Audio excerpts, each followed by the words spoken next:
Your thoughts have a soundtrack, So a soundtrack is a repetitive thought. and they're playing on a loop. So it's just my phrase for a thought you listen to again and again and again. Jon Acuff can help you remix it. Great thoughts turn into great actions turn into great results. And all too often as leaders, we over-focus on the results we want from our people or ourselves, but we never change the underlying thoughts that are really shaping everything. He's the guy who turns overthinking into action, Nothing awesome happens accidentally. unfinished goals into framed dollar bills, Leaders who can't be questioned end up doing questionable things. and self-doubt into a standing ovation. Surround yourself with people who love you enough to tell you things you might not like to hear. If you're ready to remix the noise and press play on a new future, then Jon Acuff is your new favorite DJ.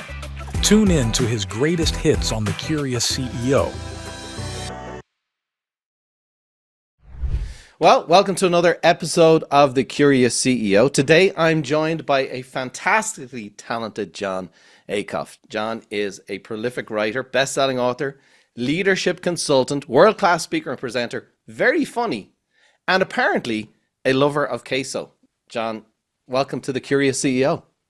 Yeah, thanks for having me. I'm looking forward to this one. It's great to see you again. It's been a couple months since I last hung out with you. Yep. Well, you've been on the speaking circuit with us at a lot of our events, and you've become very quickly a fan favorite. And there's so much great content that you have. You are an unusual cat because you're a great writer, you're a deep thinker, you're a great presenter, and you're funny. So that's always going to go down well with our audience. I'm not tall. If we're going through a list of attributes, I didn't get that one. I always tell my wife, height is the only thing I can't goal my way toward. There's so many things in life that I've been able to kind of goal my way toward, and height isn't. And my youngest daughter recently said, "Dad, you're not short. You're just, you're fun size, like a Halloween Snickers." And that is not a compliment from a child that you ever want to. No man wants to be called fun size, but I'm doing true. a lot with what I have. How about You that? are. You certainly are. And you're going to do a lot with our audience today because it is the start of a new year. People are excited about the new year. Everything's going to be different this year and they're ready to go. And what I wanted to do today, you've written over 10 books at bestsellers, and I wanted to do something, and it's not plugging your book earlier, but it kind of is. But what I wanted to do is kind of talk about, and I don't expect you to get into the entire content, but two of these books, soundtrack and All It Takes Is a Goal, because I think these two go together. And this show is about helping leaders grow. And it's also about anybody who's an aspiring leader to kind of prepare themselves to be leaders. So I know you work with a lot of leaders. I want to get into that here in a second, but can you just tell us, what is a soundtrack? So a soundtrack is a repetitive thought. So it's just my phrase for a thought you listen to again and again and again. I like that as a metaphor because a lot of times when you watch a movie, the scene changes without you even realizing it because of the music. And that's what our thoughts do. I always tell people the longer you listen to certain thoughts, the more they become part of your personal playlist. So a soundtrack is just something you're listening to internally. And we all have them. You have a soundtrack about every boss you've ever had, about every job you've ever had, about every city you've ever lived in. And the summary of mindset, people complicate mindset because it makes them look smart and spiritual, but mindset's really simple. Here's all you need to know about mindset. Great thoughts turn into great actions turn into great results. And all too often as leaders, we over-focus on the results we want from our people or ourselves, but we never change the underlying thoughts that are really shaping everything. So we never get the actions and we never get the results. So that's how mindset works. And at the front of results are those thoughts, are those words you're listening to that you're saying internally. And so a soundtrack is your way to have a handle for that. My job, Dermot, I'm a handle maker. I put handles on ideas. We have enough ideas. What I like to do is put a handle on them so people can pick them up and take them into their family, take them into their job, take them into their leadership. So soundtrack is a handle for an internal thought. That's brilliant. So say that again. So thoughts lead to actions, actions lead to results. Is that right? Exactly. Or did I just say it? I just said it. Perfect. It's perfect. Yeah. Great. I asked you a question and I answered it. How about that? Yeah. The Curious CEO is all about, as you said, like information is everywhere. Information is great and there's tons of it and there's, no end to it. But implementation is the game changer, isn't it? Yeah. Well, I meet a lot of people that want to write books, but aren't writing. And so I have sometimes part of my job is to help somebody match their actions to their intentions. A lot of times people have amazing intentions, especially January. It's the beginning of the year, new you, new year. Like, I'm going to change everything. And I have to try to get them to change their actions. One of the things as a leader, because the first person you lead is yourself. Everybody's a leader of one. So I like to think about leadership as you're also in sales. I'm trying to sell me on things I want to do, but I might not feel like doing sometimes. So I'm in sales. I've got one target audience. His name is Jon Acuff. And I've gotten really good at being persuasive with him so that when I know my goals, I know what it takes to sell me on me. So essentially, I'm selling present me on future me. Yeah. I've looked ahead a month, a week, a year, and said, this is where we want to be. Okay, I can see the future. How do I sell that vision to myself in the present so I actually do the actions? So I think a lot of goals is just being a really good salesperson. I love that. So I want to pick that up in a bit here, but let me ask you this, because you do work with a lot of leaders, and I think the trap for me I've found is sometimes I know I'm not in a great spot when I'm looking at other people's mindset, and I'm thinking, if they just had the right mindset and a whole lot. So let me ask you this: how do we know if a leader has the right or the wrong soundtrack playing? So, I mean, it depends on who you're trying to lead and where you're trying to lead them.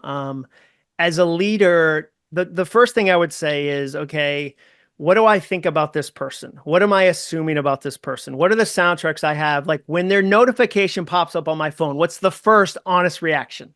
Is it they always bother me? Now you're going to respond from a position of they always bother me. Even if they asked you something that wasn't bothersome, you're adding to that. A great question for a leader is, what did I add? Think about it this way, Dermot.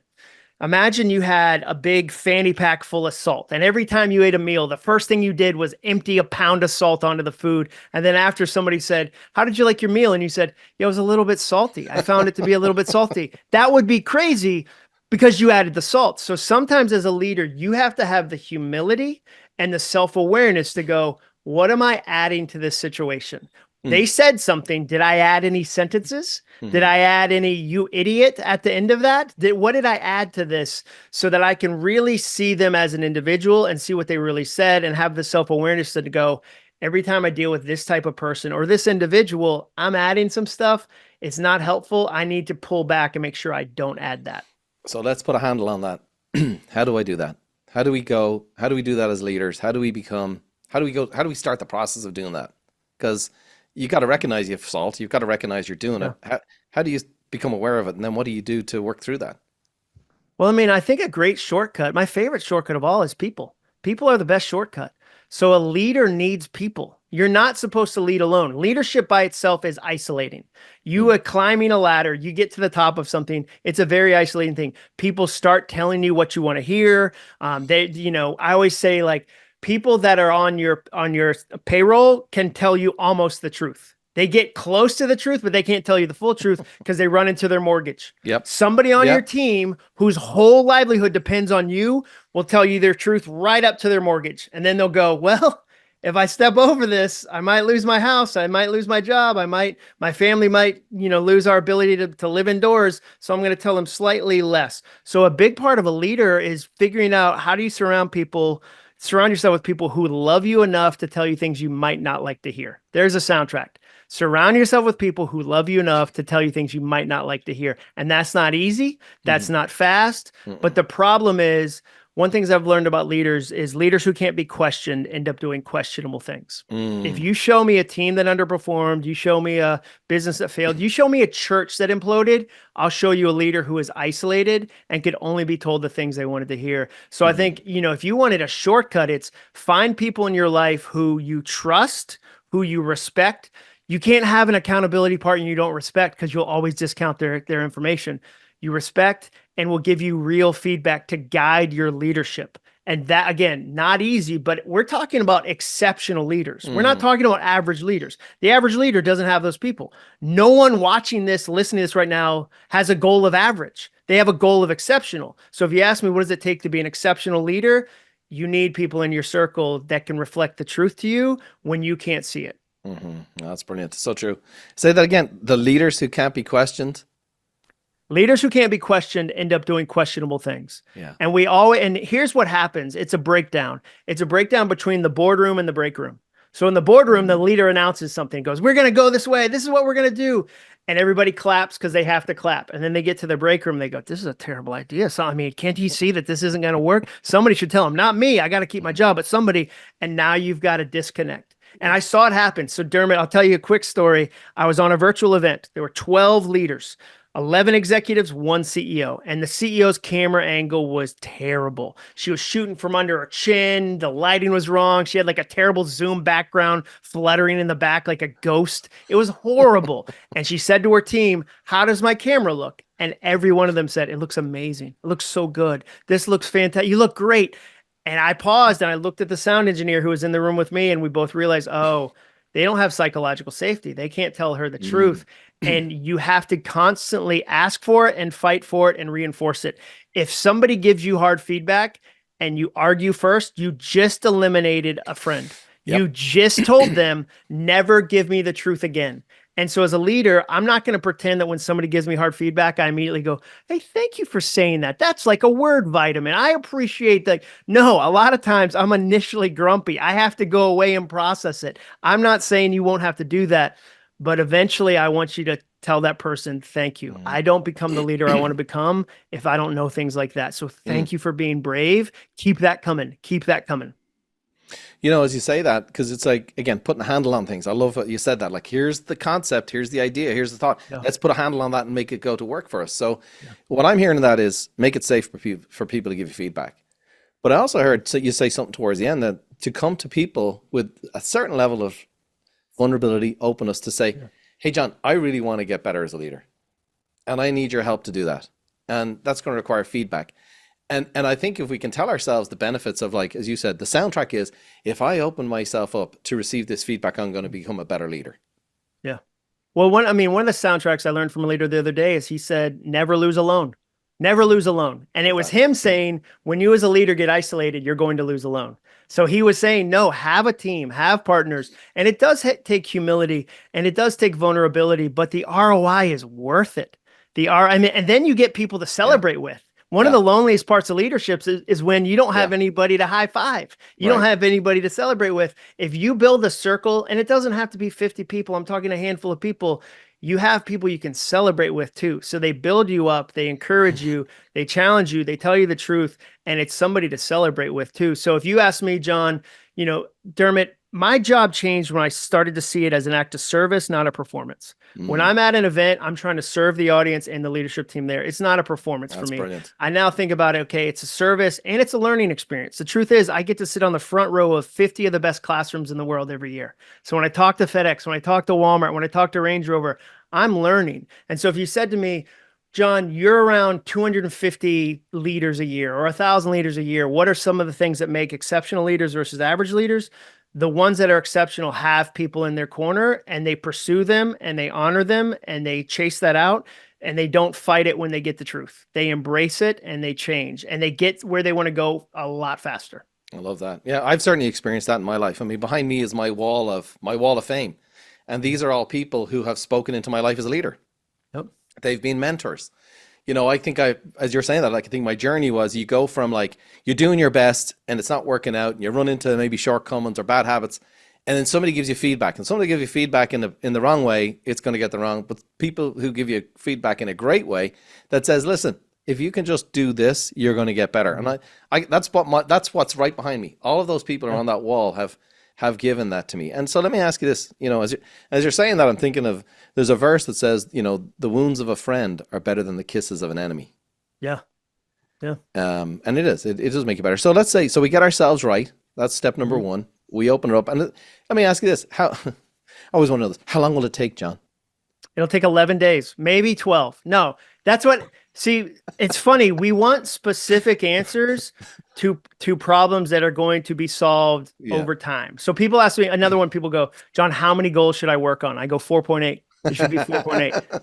But the real answer there is as many as you can. I want you to work on as many as you can. It's usually more than one because one triggers perfectionism.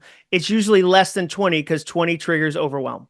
So it's usually, that's the sweet spot. And working with tens of thousands of people about goals, if you ask me for a number, I'd say it's somewhere between 1 and 20 because that's where people actually get emotion. But we want specific answers. I want specific, how long is this going to take to write a book?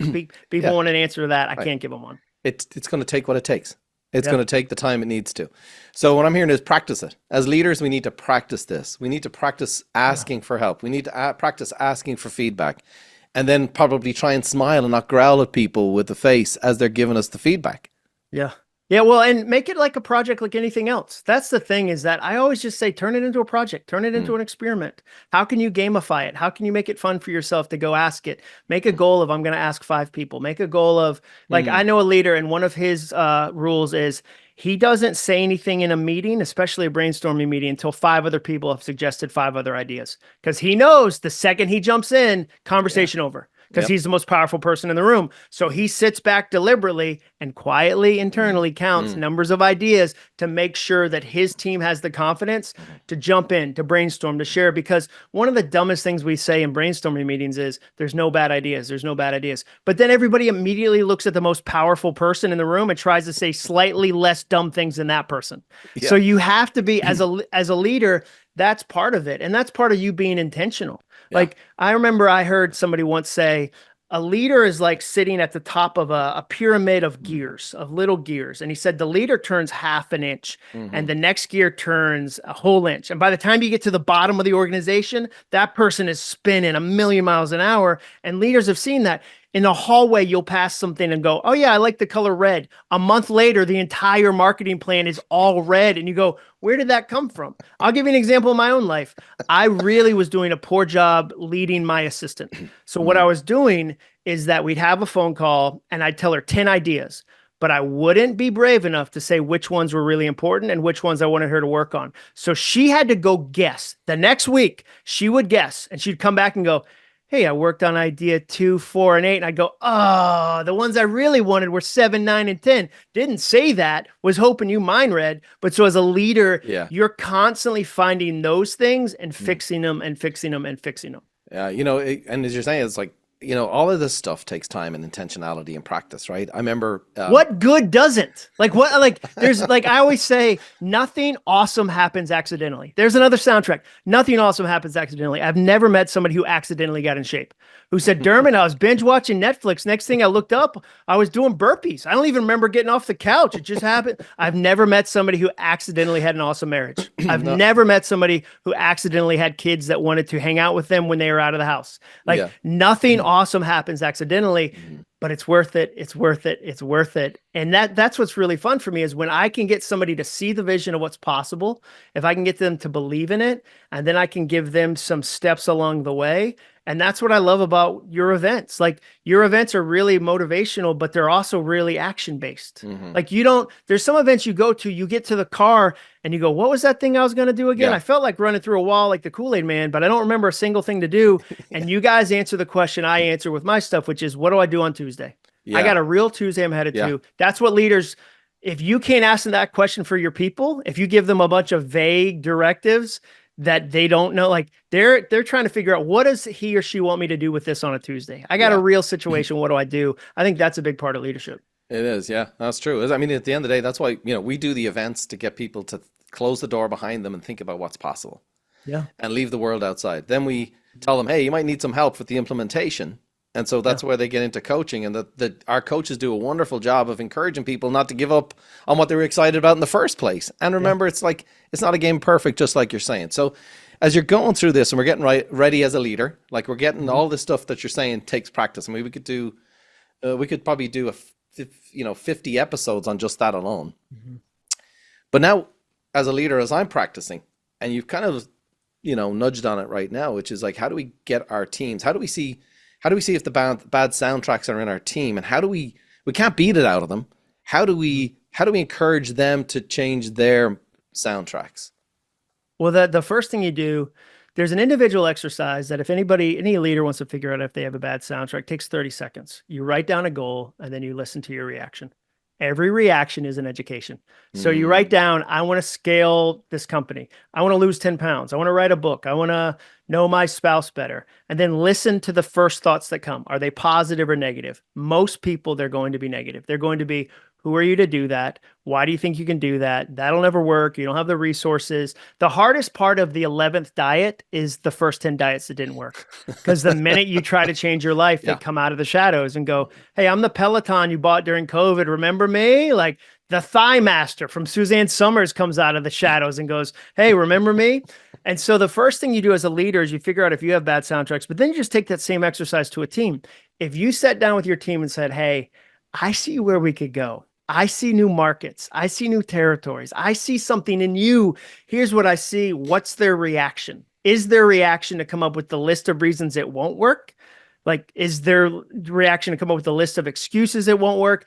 Or are they able to go, I could see that too. I think if we had a little more resources, maybe could maybe do that. Or, oh, I was just thinking about that. Is it a positive or negative? I want to keep it as super simple right out of the gate. So I would just try to determine, does this team react to innovation or challenge or hope with negativity? And if they do, then you don't have to guess if you have broken soundtracks. You do. And then the next step is to go, what makes you feel that way? Or why do you believe that? And then that gives them a chance to go, well, Dermot, this is the 7th time you've announced something inspiring and exciting, but by February, you've forgotten it. We don't have any resources really against it. So now we no longer believe your excitement. Your excitement, like the excitement hasn't been proved by effort. You as a leader have been high on excitement, low on effort. And that's a really dangerous place as a leader, because then you've taught your people not to trust your excitement. And so they're not going to go along with you on the next thing because the first 6 things didn't work. And if you, especially if you didn't admit them, if you just swept them under the rug and then everybody goes, remember that huge brand we were going to launch? Like, whatever happened? Like, shh, don't say that. Don't say he's excited about something new now. She's excited about something new. Yeah. If your excitement doesn't match your effort as a leader, you're doomed. Yeah, no, that's great. That's brilliant. And by the way, I just thought you were reading a list. I'm like, who talked? Like, I've done everything, included bought the Peloton during COVID, by the way. I didn't do the. Yeah, but you didn't have a Thigh Master. I didn't do the Thigh Master. Those weren't in Ireland. No way Suzanne Summers crossed the pond. See how I did that for you? I said cross the pond. I'm such a generous guest. I make it topical to you. You did. You got everything. I'm thinking about the Thigh Master, though. I am, honestly. But anyway, moving on real quick. That's brilliant stuff. And, you know, I think what I've learned in that as well is that the reminders, you know, we need, you know, a lot of times we need to be reminded more than instructed. Like, you know, I have to keep the North Star, and we've talked about the goals. Like, we're going to move into goals here in a session, but keeping that in front of us, because I'm going to forget. And I want the team in advance to say, I'm really excited about this, and I intend, and here's my intention for the year, but here's what's going to happen. I'm going to look like I never mentioned it. We're going to get in trouble. And again, back to coaching and having people outside of you, they go back and say, hey, this is great, but before we move to the next thing, remember the first thing? Yeah. You know, and I think that's what our coaches do a great job of that. Well, and a big part of it is I give myself as many tools as I need. I think as a leader, I try to have as many tools that are going to help me. And a tool can be, I do have an accountability partner. I have a coach. A tool can be, I have a Post-it note written up on my wall so that I see it 100 times a day. A tool can be, I have a checklist. A tool can be, I listen to positive music in the morning. I don't leave challenging goals to chance. I really don't. I throw the kitchen sink. When I'm going to do something new and difficult, you better believe I'm going to use 50 tools. And I think sometimes leaders, because they want to look like they don't need tools, they think they can't ask questions. They think by this point in their leadership, they shouldn't need all these things. Forget that. I love a needy leader, because then they get help. You only get help for the things you admit you need. So the reality is, I need a chart. I need to be reminded. I need my assistant to put notes in the calendar. There's a million things I need if I want to be high performance. Average isn't hard. Average is very easy. All you have to do is nothing. If you want to be an exceptional leader, you need a lot of tools. You need a lot of things in place. I love that. And, you know, it takes a village is what you're saying. Like, don't get dependent on the goals you wrote in the workbook. Don't get dependent on the coach. Don't get dependent on the mentor. Like, it starts with a Post-it note on your mirror first thing in the morning. Oh yeah. Yeah. I love that. 100%. I have a wall. I'm looking at a wall full of them right now. Like here's one. This is from June 11th, 2024. It says, people are the point. I was getting isolated in my leadership. I was getting isolated in my business, And I needed a reminder. People are the point. Why am I trying to do this? So that I can super serve people. Why am I trying to do this? So that I can super serve clients. Why am I trying to do this? I wrote that 6 months ago. And somebody could say, well, do you really need to be reminded? I mean, that seems like I do. If I know I do, it's helpful for me to do that. So that's the thing. Like, you look at anyone who's elite and they're doing more than you think. If you ask me the question again, what are exceptional leaders doing? They're playing a million games that they're not talking about. They are always doing a million things behind the scenes that they're not sharing unless you will ask. So a question I ask leaders all the time is, what are you doing to stay you? Like, what are you doing? And a leader just the other day said, well, I haven't done a lunch meeting out of the office in 9 years. And I said, what do you mean? He said, I can't eat that time to go drive to a lunch meeting. If you want to do lunch with me, it's in the office. Dermot, I don't do breakfast meetings. And the reason I don't do breakfast meetings is it's my best writing time. That is gold time I refuse to give to a bronze task. It's gold time I won't give to a bronze task. Awesome. If somebody says, I want to pick your brain, I'd love to meet. Cool, let's talk at 4 p.m. Let's go for a walk. I sit all day. I don't need more sitting. I have my own coffee. I don't need you to buy me a coffee. Let's go walk. Let's do that. And now I'm protecting my most valuable time as a leader, and I'm still giving back to other people. And how do you know that? How did you learn that gold time doesn't get bronze? What do you say? Gold time doesn't go to bronze tasks. I don't give gold time to bronze tasks. And so you didn't pick that out of the air one day. You learned that because you're a human being trying to advance the ball and lead yourself. I ran experiments. So Dermot, we're talking about goals a little bit. One of the greatest mistakes people make with goals is they marry a goal for a year they've never tried for a day. They marry a goal for a year they've never tried for a day. Do you know why New Year's resolutions fail? Because you've never done it for one day. That's like marrying somebody you just met at speed dating. Of course it's not going to work. You haven't done it for a week. You're committing to 52. You're doomed. So for me, what I do is I audition goals. So when I have a new goal, I go, I'm going to audition this for 7 days, 10 days, maybe 30 days. And then I test it. So all I did was test, let's see if I write better in the morning or better in the afternoon or better at the end of the day. And I tested it. And then I got some real data. And here's the thing, people hate data because it tells them the truth, but the reality is data kills denial, which prevents disaster. Data kills denial, which prevents disaster. Data will just go like, hey, you're headed toward a cliff, like the bridge is out. If you keep going to that speed, you're gonna go off the cliff. And it's just trying to help you. So the faster you as a leader can make friends with data and not add drama, another one of your goals as a leader is to reduce drama. Your people get to be more afraid than you. As a leader, your people get to be more afraid than you. That's the reality. So when they bring a stressful situation, even if you feel internally stressed, it's like parenting. I don't add stress to my kids. If they have a stressful situation in college, it's not my job to go, that does sound terrifying. Oh my gosh, this is like, no. I'm the leader of the family. I dial it down. And so those are the kind of things I'm always thinking about. That's great. Well, again, practice, intentionality, knowing, I shouldn't freak out with them. Like my job is to be in a place where they can freak out and I can help them. So you've talked about some misconceptions with goals. It's like you say we marry the goal for a year. Yeah. We haven't even dated it for a week. We go, I'll do this for fit. How do you know? According to Strava, the #1 fitness tracking app in the world, they studied 800 million athletic activities. The largest drop-off they saw for goals was the second Friday in January. They call it Quitter's Day because people don't make it out of January because of things like that. So another problem is they'll do the size too wrong. They won't test it. They'll do the size too wrong. They'll go, okay, I've never run. I'm going to sign up for an Ironman. And you go, whoa. Like, what would it look like for you to get some wins under your belt? Or a big mistake is they don't ever figure out how much time they have to play with. Think about time like poker chips, and you get to gamble with 5 or 10 or however many you have. What happens is when people sit down with me, especially leaders, and they go, I want to do these 20 things. I'll go, well, let's assign some time to them. Like, how much time would these take roughly? Just an estimate, not perfect. I don't want to trigger perfectionism.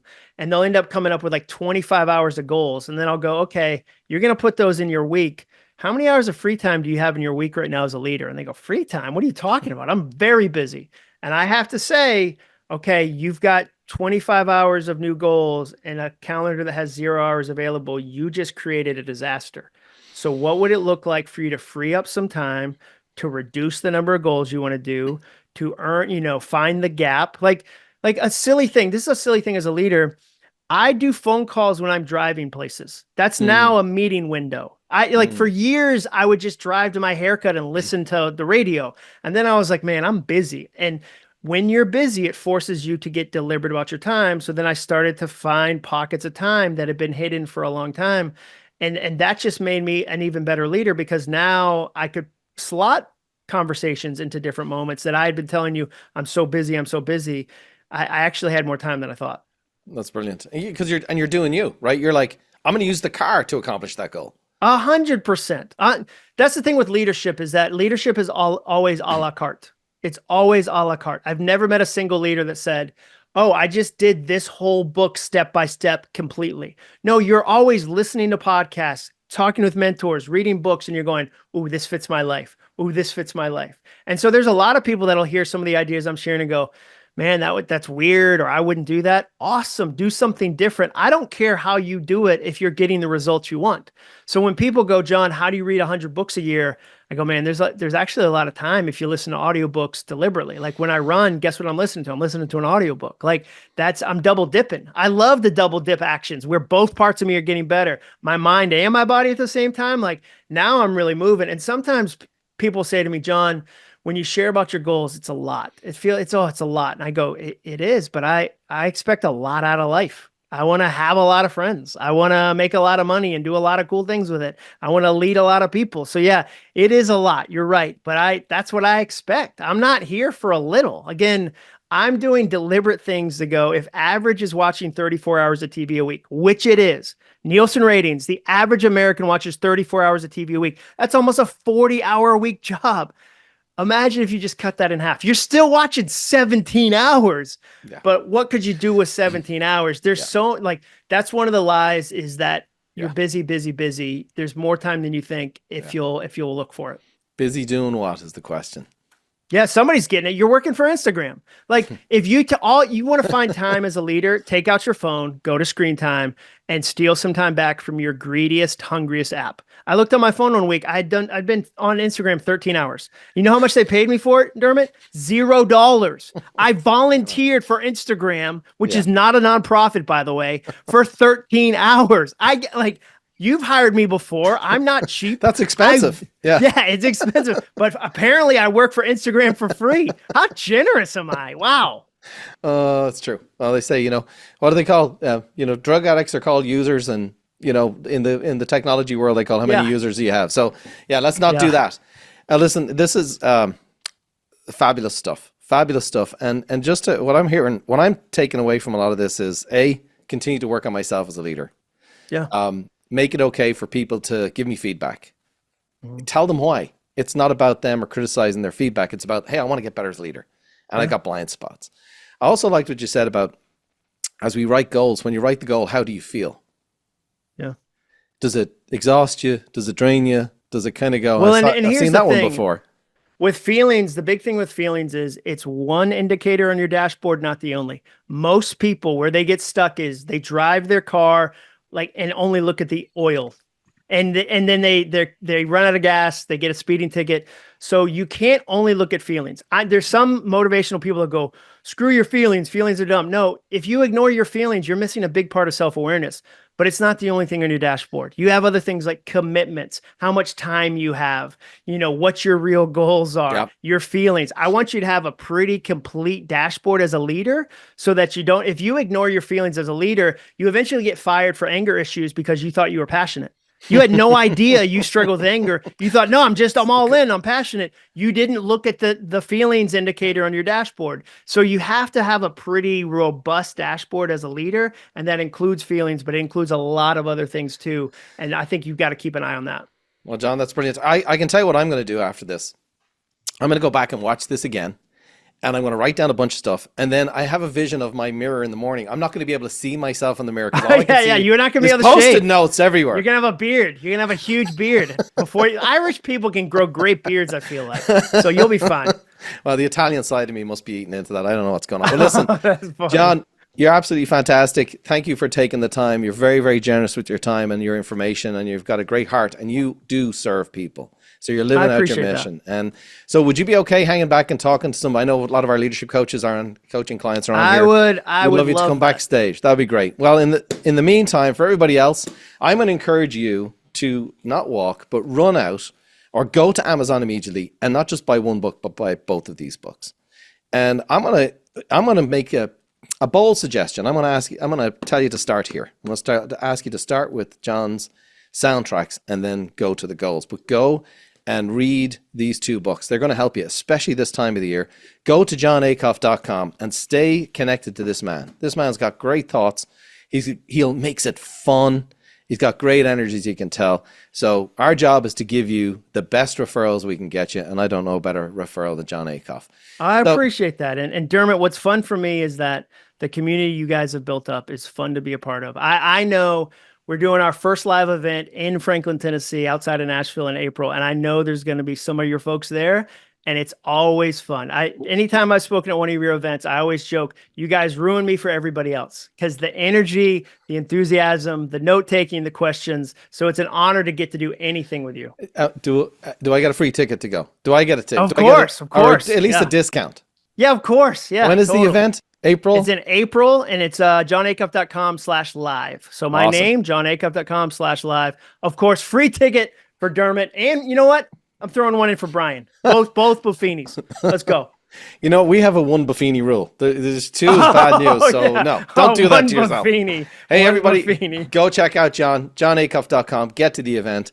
And we'll be back next month. We're going to talk about leading with strengths. And we're going to have our two experts, Rachel Yeaman and Kevin Buffini. And we're going to get in all about strengths and how we can lead with strength as leaders. So till next time, stay curious, my friends. Thank you for joining us on this month's Curious CEO. If you're ready to take your leadership to the next level, maybe it's time for you to work with a Buffini certified leadership coach. Our coaches will help you identify and leverage your natural leadership style, develop a strong organizational culture, improve recruiting and retention, and increase the profitability of your business. And among the benefits of our leadership coaching membership is a backstage pass to the Curious CEO that allows you to ask your questions directly to Dermot and his amazing guests. If you'd like to see if Buffini Leadership Coaching is right for you, schedule your complimentary leadership consultation using the URL on your screen.